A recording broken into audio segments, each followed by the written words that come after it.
Bonjour, comment vous appelez-vous? Bonjour. Alors, Je je crois m'appelle Irina.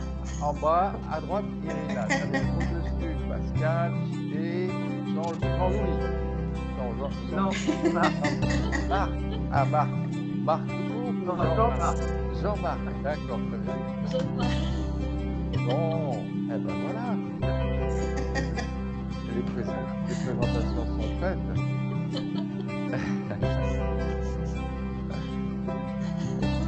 Oui, alors on va partir du début du livre et on va se servir du livre tel un fil rouge, et puis ça va être un petit peu notre fil conducteur.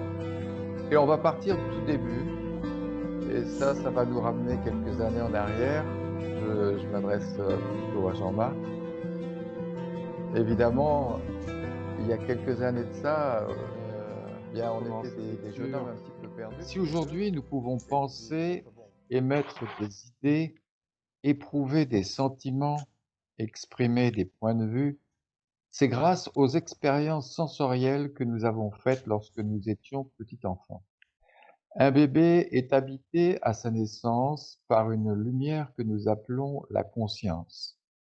C'est par elle et grâce aux innombrables expériences sensorielles que le bébé peut construire et intégrer des notions telles que l'espace, les dimensions physiques, la hauteur, la largeur, la profondeur, la notion de temps, le bon, le mauvais, etc.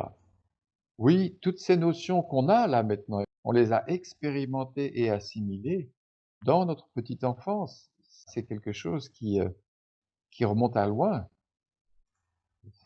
On n'y fait pas trop attention. Les sens sont les premières marches sur lesquelles nous sommes appuyés afin de bâtir notre conscience d'être humain. Vous êtes nés de la chair, dit le Christ, et il faut naître de l'esprit. Il dit d'abord, vous êtes nés de la chair. Si nous savons être face à notre corps et l'observer, si nous savons le découvrir le plus simplement du monde en ce qu'il est, le corps va nous enseigner et nous révéler des lois et la nature de la vie telle qu'elle est. On n'a pas conscience de ça, on fait plus attention au corps. On fait le strict minimum pour qu'il soit bien, on essaye de jouir de lui quand on peut, et puis on n'y fait plus attention. Il est là, bien, quand on veut regarder la télé, ben, on prend le corps, on l'assoit dans un fauteuil et puis on se met face à la télé.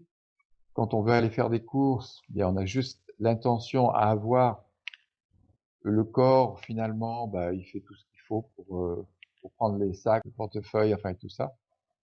On fait tout corporellement, très mécaniquement, et on fait très peu attention au corps. Eh bien là, on va en quelque sorte redécouvrir notre corps. Je dis redécouvrir, je sais pas pourquoi, parce que on n'a jamais vraiment étudié, et là on va le regarder sous un angle nouveau.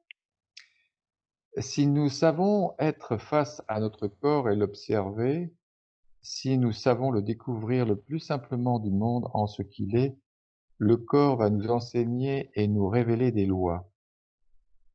Il est une vraie chance pour nous être à prédominance mentale et imaginative, car il est une base stable. On voit le corps.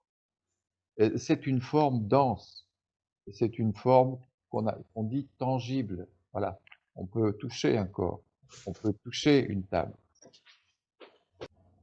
On ne se rend pas compte à quel point c'est une chance. Imaginons que nous n'ayons plus de corps et qu'on se retrouve dans notre mental. On serait comme perdu dans notre mental. On irait à droite, à gauche, à droite, à gauche. Donc ce corps nous sert énormément. Il nous rééquilibre, je dirais. Imaginez quelqu'un qui n'a aucun recul sur lui-même et qui est perdu dans son conditionnement, dans ses instincts, dans ses désirs, dans ce qu'il pense de ce qu'il faut et de ce qu'il n'a pas. On perd pied, quoi. Le corps permet, lorsque parfois nous nous égarons mentalement, de retrouver une réalité physique concrète. Ne dit-on pas avoir les pieds sur terre? C'est pas mal comme expression. Ni vous ni moi n'avons créé le corps, ni nos parents. Il nous est offert par la vie. Le corps révèle de façon évidente que nous sommes fondamentalement semblables. Nous avons tous un toucher, un goût, un odorat, la vue, l'ouïe, un cerveau. Nous avons tous une sensibilité, une âme, un esprit, un pouvoir de réflexion, un pouvoir d'agir et le pouvoir suprême, celui de prendre conscience. Ce sont des pouvoirs, tout ça, hein. Lorsque quelqu'un naît dans un pays, nous disons qu'il est français, allemand, arabe, indien. Nous ne considérons que l'origine, mais pas ce qui nous est fondamentalement commun. Alors, nous collons une étiquette et l'individu devient, dans nos conceptions mentales, quelqu'un de différent. Certes, l'aspect psychologique des individus est différent suivant les pays, suivant l'éducation et un certain nombre de critères. Mais la base fondamentale d'un individu est la même pour tous. C'est dans la forme que nous sommes différents, mais le fond reste fondamentalement le même. Nous sommes des apparences différentes, mais le fond est le même. On a tous, voilà, la vue, l'ouïe, l'odorat, le goût, un toucher, un corps, un cœur, un cerveau, une écoute, une passivité réceptive, une sensibilité, tout ça, c'est le fond, ça, c'est le fondamental. La voie du soi-regard commence de façon intelligente par une observation et une étude de notre base incontournable, à savoir le corps et les sens.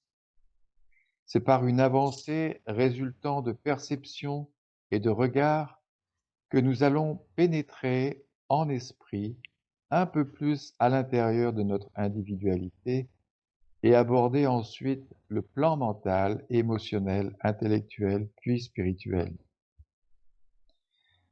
Oui, c'est vraiment une introspection, c'est ce regard à l'intérieur de soi qui va permettre, par le pouvoir du regard, de l'esprit, de mettre de la lumière en soi. Et ça change beaucoup, beaucoup, beaucoup de choses.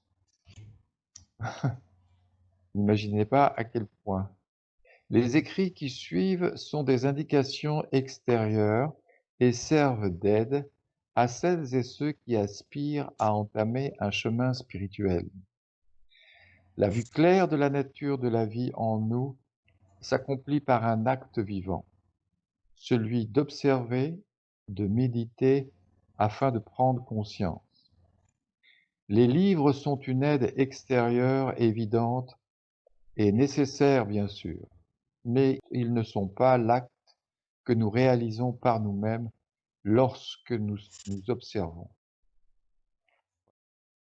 Nous sommes des êtres de contact. Nous avons un corps physique avec des sens.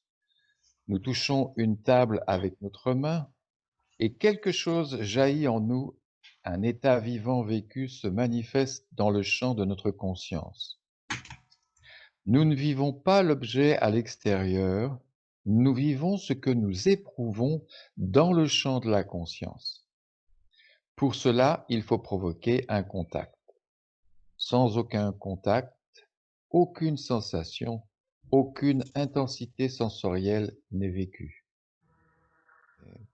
On s'en rend pas compte, mais c'est magique, hein. C'est quelque chose qu'on fait tous les jours et qui est vécu à longueur de temps, mais si on le regarde, c'est vraiment magique. On touche une table et quelque chose apparaît.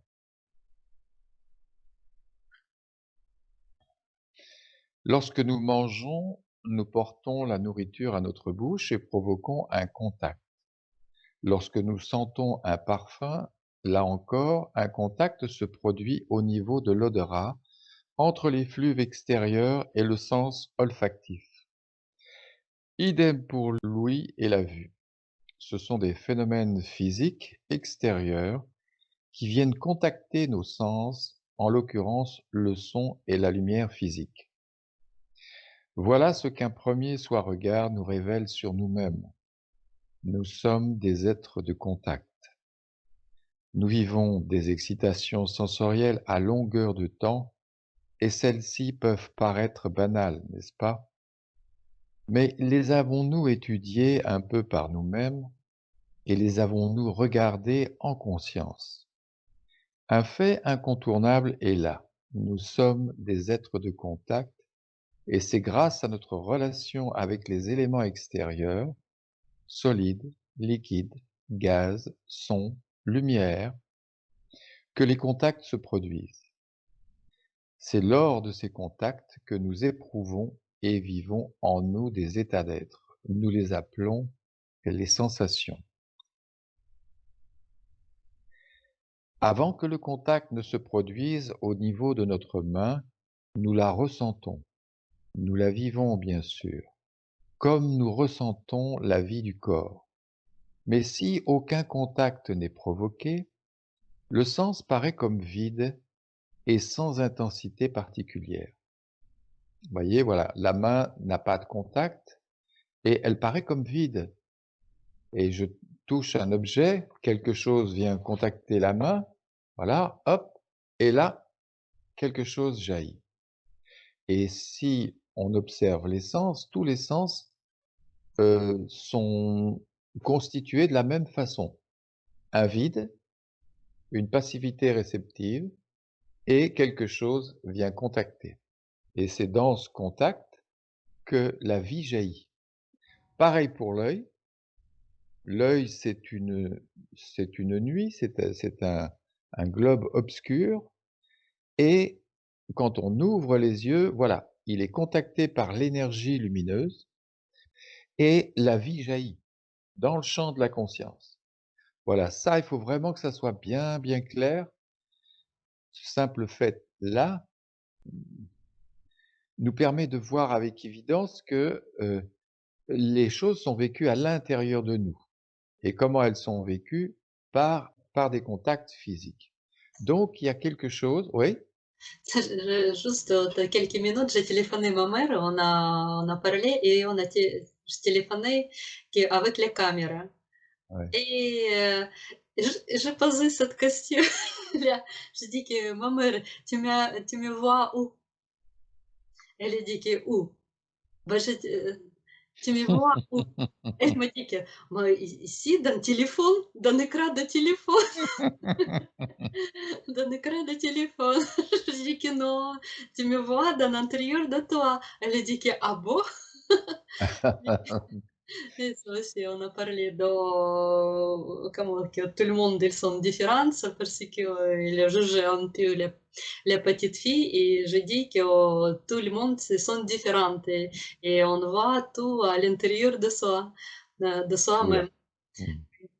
Je posais cette question et elle m'a répondu qu'elle me voit sur l'écran de téléphone. Ah oui. Oui, la notion d'extérieur avec C'est la oui, avec l'image, à l'extérieur. c'est Elle me voit. tellement, pour nous, c'est là-bas. Voilà, Jean-Marc est là-bas, Pascal est là-bas, Irina est là-bas.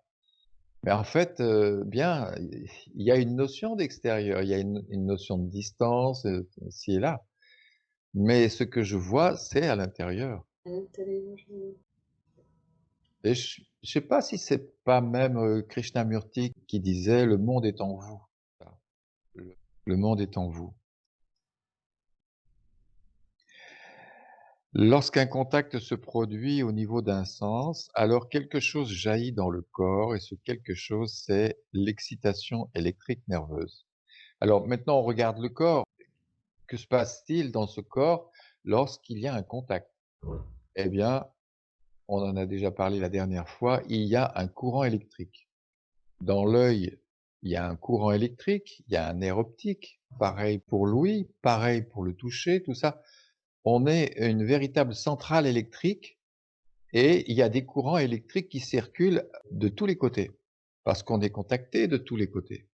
Donc on est dans l'électricité et ces courants circulent en nous. C'est de l'électricité chimique, c'est le système nerveux, mais c'est de l'électricité.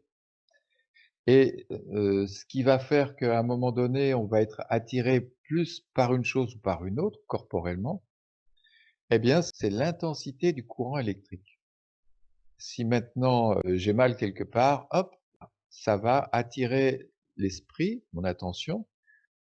Donc c'est l'intensité dans le corps physique qui prédomine. Le corps physique est en quelque sorte le contacté et l'élément extérieur est le contactant. Et c'est de l'union des 2 que jaillit le courant électrique, l'excitation électrique nerveuse. L'élément extérieur apparaît comme le positif, le contactant, celui qui contacte. Voilà, je touche quelque chose, la main est vide, elle contacte et quelque chose jaillit dans, la structure du corps. Tous nos sens sont naturellement passifs et réceptifs. Voyez? Alors, c'est rigolo, je touche, voilà, une intensité jaillit, j'enlève la main et l'intensité semble comme s'évanouir. Hop, il y a plus rien. Voyez? On touche, il y a quelque chose, j'enlève la main et il y a plus rien. C'est de la magie, quoi, pure et simple. Lorsque nous percevons et découvrons la nature de l'intensité, nous comprenons que c'est tout simplement un courant électrique. Enfin, je dis tout simplement, mais le courant électrique, c'est magique, hein, on comprend pas le courant électrique. On sait comment le produire, mais on n'a jamais vu le courant électrique. C'est quelque chose d'inconnu, finalement. On sait comment le produire, certes, chimiquement, par des dynamos, en se servant de la puissance de l'eau, voilà. On fait tourner des turbines, mais on ne sait pas pourquoi. C'est quelque chose qu'on a découvert, qui est là et dont on se sert. Eh bien, voilà. Sans aucun contact, la main semble comme vide, n'est-ce pas? Dépourvue de toute tension. Dès lors que le contact a lieu, alors jaillit l'excitation électrique nerveuse. Puis nous éprouvons une sensation. N'est-ce pas ce vide sensoriel que nous cherchons à combler lorsque nous allons au restaurant ou bien lorsque nous partons en promenade dans la nature? Et n'est-ce pas de l'intensité, un plaisir que nous cherchons lorsque nous désirons une chose? L'intensité de nos sensations, l'intensité de nos plaisirs est produite par un phénomène dans le corps physique que nous appelons l'excitation électrique nerveuse. Ben voilà, on découvre un peu la nature du plaisir corporellement, c'est un courant électrique. Alors que ce soit gustatif, auditif quand on écoute de la musique, sexuelle, voilà, c'est un centre puissant, d'intensité électrique. Eh bien voilà, il y a une énergie vibratoire, parce que l'électricité, c'est une vibration. Alors, quand on a envie de jouir de quelque chose, bah voilà, on sait ce qui est à la base de cette jouissance, c'est une vibration électrique. Voilà. C'est intéressant de savoir ça. Petit contact, toucher des choses très doucement, très simplement, vous voyez? Vous touchez une petite chose, mais à peine comme ça. Vous vous percevez par vous-même que ce que vous ressentez, c'est électrique, voyez? Alors il y a des contacts évidemment qui sont plus agréables que d'autres. On va définir l'agréable et le désagréable au travers de ces contacts corporels, sensoriels et on va commencer à enregistrer ce qui pour nous est bon et mauvais. Voilà, et notre vie va se diviser en bon et en mauvais. Il va falloir regarder ce bon et ce mauvais. Est-ce qu'ils sont divisés? Est-ce qu'ils sont séparés? Est-ce que le bon et le mauvais sont séparés? Non, puisqu'on découvre maintenant que le fond de l'agréable ou du désagréable, c'est un courant électrique, une excitation électrique nerveuse. Il n'y a pas de division comme on le pense nous. Lorsque nous percevons un son, c'est qu'un contact a eu lieu. Le contactant extérieur que nous appelons le son vient frapper le tympan qui se met à vibrer et c'est dans le vide auditif qu'une excitation électrique se produit. Alors nous percevons et vivons une sensation auditive dans le champ de la conscience. Il va bien falloir distinguer le phénomène extérieur, en l'occurrence ici le son, et l'excitation électrique nerveuse manifestée dans la structure auditive. Bien que liés, l'un et l'autre sont différents et doivent être discernés nettement. Oui, il va falloir vraiment bien comprendre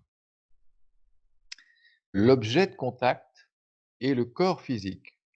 Si on observe l'objet de contact à l'extérieur, c'est de la matière en mouvement. Si on observe le corps physique, c'est aussi de la matière, c'est aussi une structure en mouvement. Mais c'est une structure qui a la faculté de pouvoir recevoir, passive, réceptive, et qui peut recevoir un contact. Voilà, je touche un objet et quelque chose se passe. Tout ce qui est matière, forme, lumière, son, parfum, air, l'eau, le liquide, c'est toujours du mouvement, mais qui se situe sur des niveaux différents, sur des fréquences différentes. Voilà, et on va s'apercevoir que la nature a conçu ce corps pour être en relation avec les différents éléments, c'est-à-dire le solide, le liquide, l'air, la lumière, le son. Voyez? C'est Voyez comme nos sens semblent vides sans le moindre contact. Voyez comme quelque chose semble instantanément les remplir lorsqu'un contact se produit. Notre main est vide et je touche quelque chose et d'un seul coup, hop, quelque chose semble agiter la main, quelque chose remplit la main. Elle semblait comme vide et puis d'un seul coup, elle est pleine de quelque chose. Sans aucun contact visuel, nous disons que c'est la nuit. Que sont finalement la nuit et le silence sensoriel? Ils sont à la base une absence de contact, une absence d'excitation d'électrique nerveuse. Voilà. Quand on dit: «C'est la nuit», c'est comme si on disait: «Eh bien, mon œil ne perçoit aucune excitation» et on dit: «C'est la nuit». Mais c'est faux parce qu'un chat, lui, il verra autre chose. Si on dit: «Tu sens quelque chose aussi ou là?» on dirait: «Non, je sens rien de particulier». Mais un chien, lui, il va sentir des choses.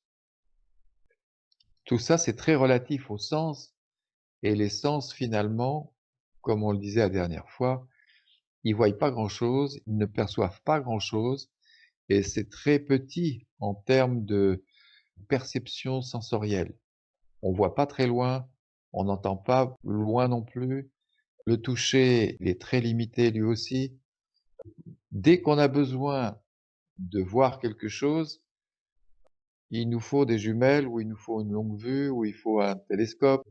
Si maintenant on veut voir quelque chose de très petit, il nous faut un appareil. À chaque fois, il nous faut des appareils parce que l'œil ne voit pas grand-chose en fait. Oh. L'œil est contacté par un phénomène extérieur que nous appelons la lumière. Lorsque l'œil est touché par l'élément extérieur, nous percevons et vivons en nous la sensation lumineuse. Nous voyons une image. Oui, alors vous voyez maintenant un petit peu, ça c'est un peu plus clair, quelque chose contacte l'œil. L'œil, lui, il réagit à ce contact. Une excitation électrique va dans le cerveau. Et puis là, si nous sommes en conscience présents, ça va, on va vivre une image. Mais si maintenant je suis dans mes pensées, que je ne vais plus voir l'image que j'ai en face de moi. La conscience doit être présente pour que le contact soit vécu. L'élément extérieur, la lumière physique, n'est donc pas ce que nous voyons en nous. Ce que nous vivons dans le champ de notre conscience est, là encore, le produit d'une union entre la lumière extérieure et l'organe, en l'occurrence l'œil. C'est alors que nous vivons un état d'être que nous appelons une sensation. Comme vous pouvez le constater, cette approche spirituelle est pour l'instant particulièrement focalisée sur les sens et le corps physique. Mais comment peut-on espérer comprendre les plus hautes sphères de l'être sans aborder et voir clairement les fondations? Alors, ça peut être barbant, cette approche, hein. On parle du corps, on parle de contact, de passivité réceptive. Je touche, voilà, ci et là, ça va. On commence un petit peu à éclairer nos fondations en tant qu'être vivant. Mais ce sont ces fondations qui vont concevoir après un mental, comment dire, qui vont donner naissance à des émotions, à des idées, à des mots. Un contact, on va mettre des mots dessus. On va dire j'aime, j'aime pas, on va dire le toucher, le goût. Vous voyez, je me sers des mots pour indiquer tout ça. Il y a d'autres niveaux au-dessus des contacts sensoriels, mais ça, c'est vraiment la base. Dans ce premier regard, on remet quand même des choses en place. On comprend que tout est courant électrique en termes d'excitation et que le plaisir est un niveau d'excitation qui augmente, comme le disait Jean-Marc, qui atteint un apogée, pardon, et redescend. Voilà, bien. Ça, on l'a vu et que tout ça, c'est propre à la structure corporelle. On n'y peut rien, c'est comme ça. On a un corps et le corps fonctionne ainsi. Voyez comme le vide sensoriel est l'état premier, un état naturel au sens. Sitôt qu'un contact cesse, le sens redevient ce qu'il est naturellement, c'est-à-dire passif réceptif ou vide de nature. Voilà. On voit que le corps est assez tranquille finalement, naturellement. Il est passif, réceptif. Si maintenant je touche quelque chose et que j'éprouve un plaisir, je vais vouloir répéter ce contact, mais je vais penser sur le contact. Je vais penser sur l'objet de contact. Ah, c'est bon, c'est trop bon. On va s'attacher psychologiquement au contact. Le contact et ce qu'on pense de l'objet de contact sont liés, voyez? Alors à un moment donné, évidemment, on va discerner tout ce qui est sensoriel du psychologique, du mental pensé. On voit beaucoup de choses, hein, quand on regarde des choses qu'on ne soupçonnait pas et pourtant, ça fait des dizaines d'années qu'on vit dans ce corps, qu'on vit notre vie, sur terre, eh bien, on découvre des choses assez étonnantes finalement. Donc un corps, on peut le conditionner en répétant des contacts et il va devenir addict, lui, la structure corporelle, par la répétition de contacts. Quand on commence un petit peu à voir ça, on se dit: «Ouh là, il faut faire attention aux répétitions là-dedans». C'est vite vu, hein, si vous prenez l'habitude de manger du chocolat ou de prendre un dessert après manger, par exemple, bon, après manger, vous aurez envie d'un dessert. Mais le dessert perturbe beaucoup la digestion. Si vous faites attention et si vous arrivez à vous passer de dessert, vous verrez que vous digérez beaucoup mieux. Si quelqu'un nous propose de goûter une tarte aux fraises alors que nous sommes en train de manger autre chose, nous allons lui demander d'attendre afin de finir ce que nous avons dans la bouche et de retrouver notre vide gustatif. C'est seulement lorsque le sens sera à nouveau vide que nous pourrons apprécier pleinement le nouveau mets. Ça, c'est intéressant parce que on découvre que ce vide, cette passivité réceptive est vraiment à la base des contacts.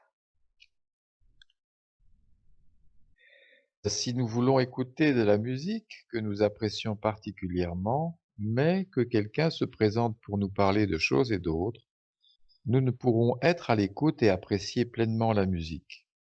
Voyez comme le vide sensoriel est important et voyez comme il est inhérent à la nature même de nos sens.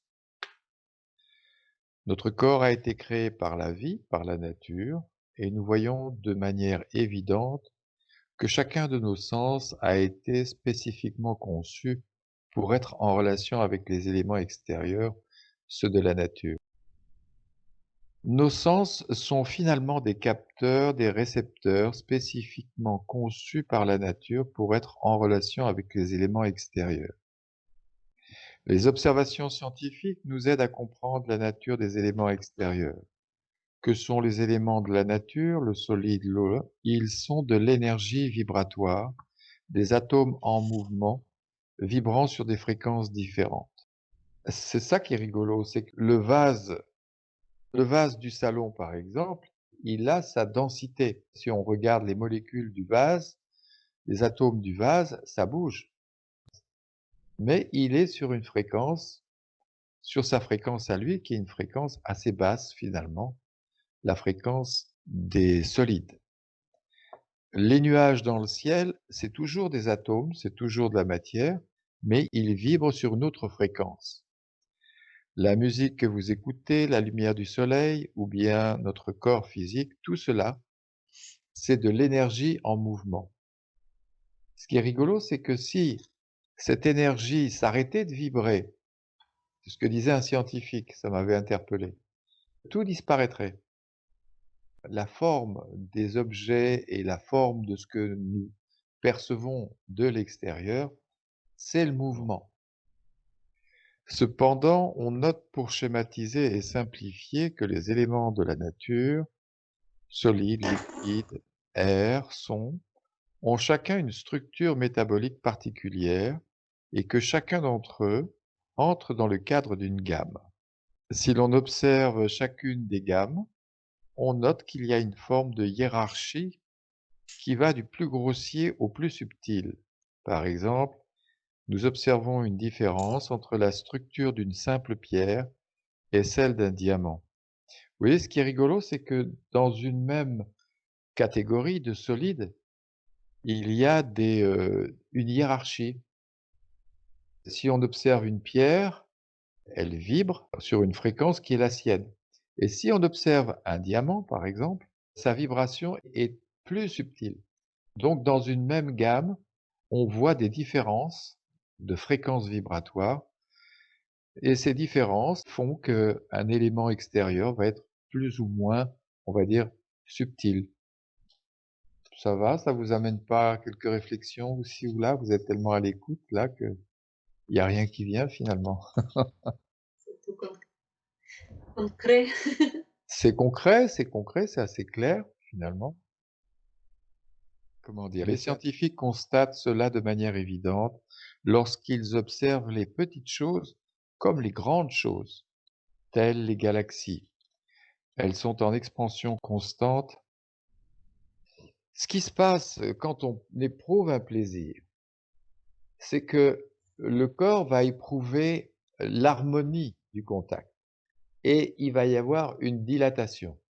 Et c'est cette dilatation éprouvée corporellement et puis dans le champ de la conscience, on va vivre une expansion et c'est cette expansion qui est agréable.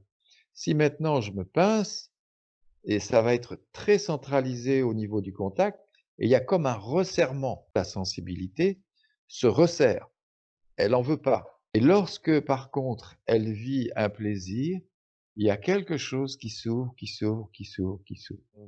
On va voir là aussi qu'il y a des réactions propres au corps, hein, c'est même pas nous, hein, c'est le corps physique, propres au corps, mais qui sont basées toujours sur l'excitation électrique nerveuse, sur les contacts. On voit ça même dans les formations de galaxies. On voit qu'une galaxie, lorsqu'elle se forme, elle est en expansion. Et même nous, lorsqu'on parle d'épanouissement, l'image de l'épanouissement, c'est quelque chose qui grandit, voyez? Ce qui fait qu'on souffre à un moment donné dans notre mental, dans nos pensées, c'est cet enfermement, cette chose qui se rétrécit et qui crée des tensions dans le corps physique. Et ça, à un moment donné, on n'en veut plus. Un peu plus, tu voulais dire quelque chose, Jean-Marc? Oui, c'est un petit peu, pour moi, c'est un petit peu la même chose que la différence entre vivre la présence et vivre le mental, quoi. Vivre la présence, c'est vraiment pour la sensibilité un abandon. Tu vois, tu parlais d'expansion, d'abandon, de détente. Quand la présence est vécue, c'est tout à fait ça qui se passe sensiblement, et pas que sensiblement. Le corps physique aussi se détend et s'abandonne à cette présence.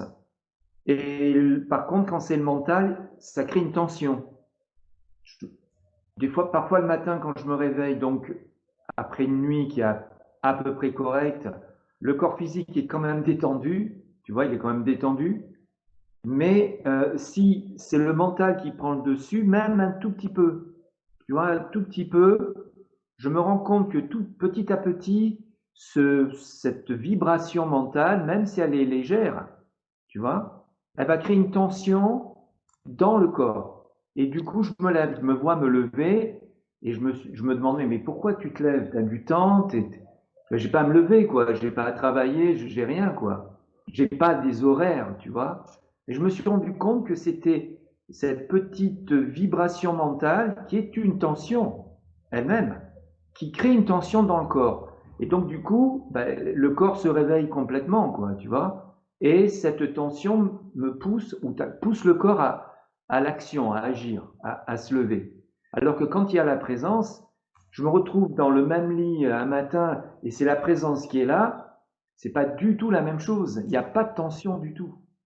Donc c'est là, c'est vraiment la différence entre vivre la présence. Là, il y a une vraie dilatation, un abandon de la sensibilité, une détente du corps, et vivre même un mental qui est pas très puissant mais qui là va petit à petit créer une tension jusque dans le corps. Et à ce moment-là, ben voilà, je parle pour moi, hein. À ce moment-là, je me lève, voilà. C'est vraiment très très net Oui. comme Et différence.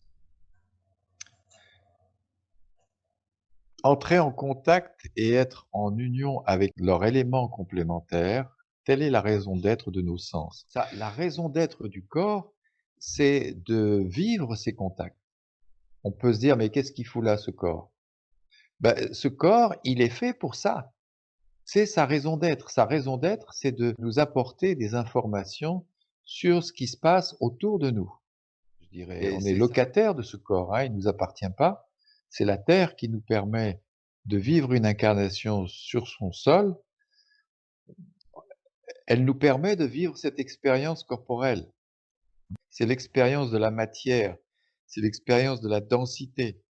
Mais comme on l'a dit tout à l'heure, c'est aussi une expérience qui va nous permettre de calmer le mental, d'arriver à comprendre qu'il y a une stabilité quelque part. Il y a quelque chose qui est très stable et le corps nous aide. Tous les yogas se servent du corps pour calmer le mental. C'est quelque chose qui est important et qui nous est offert.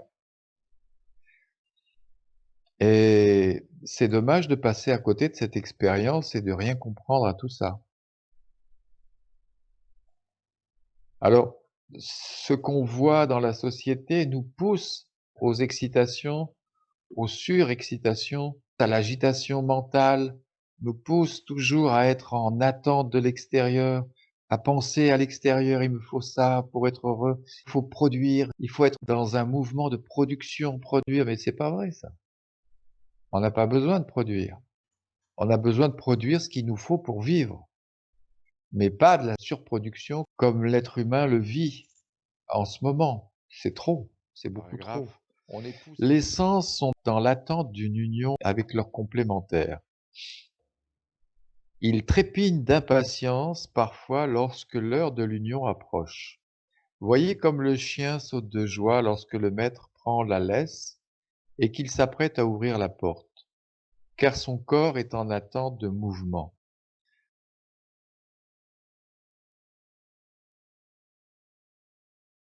Qu'est-ce qu'un contact? C'est une union. On a besoin de s'unir. Le sens a besoin de s'unir. Et c'est dans cette union que la vie va jaillir. Un homme et une femme s'unissent et la vie jaillit de cette union. Voyez? On pourrait se dire, mais on est toujours en attente d'union. Et c'est pénible d'être en attente d'union. Ben oui, c'est pénible. Alors il y a une union qu'on ne vit pas encore, C'est l'union avec quelque chose qui est au-delà du mental. C'est Jean-Marc qui en parle souvent. Une dimension divine où il n'y a plus de conflit, il n'y a plus de problème, il n'y a plus de mental qui vient. On la cherche dans les contacts. On la cherche dans une relation avec homme-femme. On la cherche dans des plaisirs. On veut s'unir et s'oublier dans cette union. Mais le jour où on découvre la présence, voilà, Jean-Marc l'appelle la présence, et Eckhart Tolle l'appelle la présence aussi, et une présence qui est au-delà du mental, et il y a une plénitude d'être, une paix, et tout va très bien.